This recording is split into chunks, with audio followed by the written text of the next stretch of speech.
আপনারা দাঁত মুখ কামড়ায় বসে থাকেন ঘরে। আমাদের ছাত্ররা, আমাদের সন্তানরা যেভাবে এই সরকারকে বিতাড়িত করার জন্য আজকে নায়ক নায়িকারা সহ নেমে গিয়েছে। জিয়াউর রহমানকে যদি অনুচর বলা হয়, যারা জিয়াউর রহমান, না না সে ভালো বলছে, তো সে মুক্তিযুদ্ধের অনুচর বলছে, পাকিস্তানের অনুচর বলে নাই। পাকিস্তানের অনুচর, যেটা কি যেটাই মুক্তিযুদ্ধের সময় পাকিস্তানের অনুচর। তাকে যে পুরস্কার দিয়েছে যখন ক্ষমতায় থেকে 3 বছর বেঁচে ছিলেন, বাংলাদেশের প্রথম রাষ্ট্রপতি, উনি যখন তাকে এত প্রথম রাষ্ট্রপতি, প্রধানমন্ত্রী, মানে স্বপ্নে খেলে পোলাও খেতে হবে। প্রথম রাষ্ট্রপতি কি জিয়া রহমান? এই যে ভুয়া উদাহরণ, এই যে না আপনি মিথ্যা বলবেন কেন? প্রথম রাষ্ট্রপতি জিয়া রহমান কেন? প্রথম রাষ্ট্রপতি বঙ্গবন্ধু শেখ মুজিবুর রহমান। না না আপনি বলবেন না, কথা বলবেন না, মিথ্যা বলবেন কেন? আপনি কথাটা বলেন, পুরস্কার যে দিয়েছেন তার কথা বলেছি।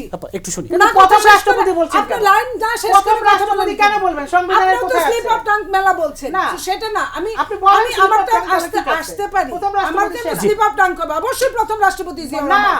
সেটা তো সেটা আরেক লাইন, এখানে কথা বলতে চাই না। পাঠক আপনাদের দলে ছিল না তো, এই যে বলা যাবে না ছাত্রলীগ যুবলীগ বলতে বলতে আপনাদের রাষ্ট্রপতি ছিল না আপনাদের দলে। এখন মিথ্যা বলতে বলতে সাধারণ সম্পাদককে ভুয়া ভুয়া বলে, মিথ্যা বলতে দিব না। কিন্তু আপনারা ভুয়া ছিলেন, আপনি যেটা বলবেন সব ভুয়া ছিলেন। আপনারা তো কালকে ভুয়া বলছেন না, ইতিহাস বিকৃত করে কথা বলে। জামাত শিবির নিয়ে একটু জি নিরুফা চৌধুরী, জামাত শিবির নিষিদ্ধের রাজনীতি, ইতিহাস বিকৃত করা যাবে না, রাজনীতি নিষিদ্ধের বিষয়টা কি? যে জামাতকে রেজিস্ট্রেশন বাতিল করেছে, রেজিস্ট্রেশন বাতিল করার পরে তার তো মার্কা নাই, তারপরেও জামাত আছে।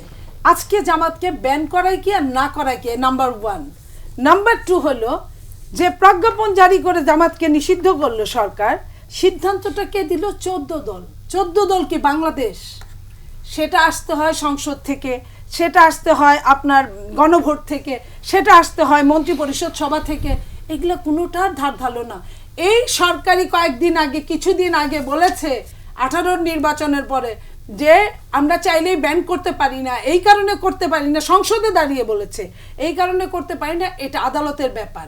হঠাৎ করে আদালত থেকে শুরু করে শেষ করে এখন আরেক দিকে প্রবাহিত করার জন্য আমি আজকে যারা টকশো দেখছে তাদের উদ্দেশ্যে বলতে চাই, ছাত্রদের উদ্দেশ্যে এবং এই জামাতের যদি কেউ টেলিভিশনের সামনে থাকে, আপনারা এমন কোনো কাজ করবেন না যে একটা সুন্দর ছাত্রদের এই আন্দোলন অন্যদিকে সরকার মুন নিতে চেষ্টা করছে, সেটা যেন কোনোভাবেই পারে না।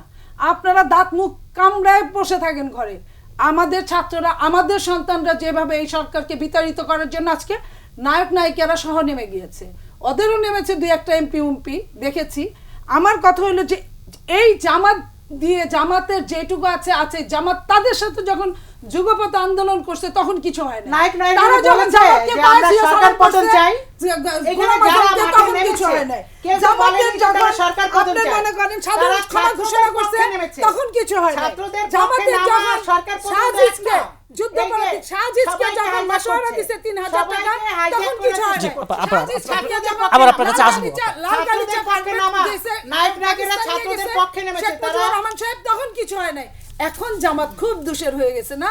জামাত যখন তত্ত্বাবধায়কের ভ্রমণ চাল ছিল তখন কিছু হয় না। জামাত এখন ওনাদের সবচেয়ে বেশি, জামাত যখন শোনেন কুষ্টিয়াতে, ভেড়ামারাতে, পাবনাতে আপনি যায় দেখেন ছাত্রলীগ আওয়ামী লীগের খবর নেন, সব শিবির জামাত থেকে তাদের দলে গেছে।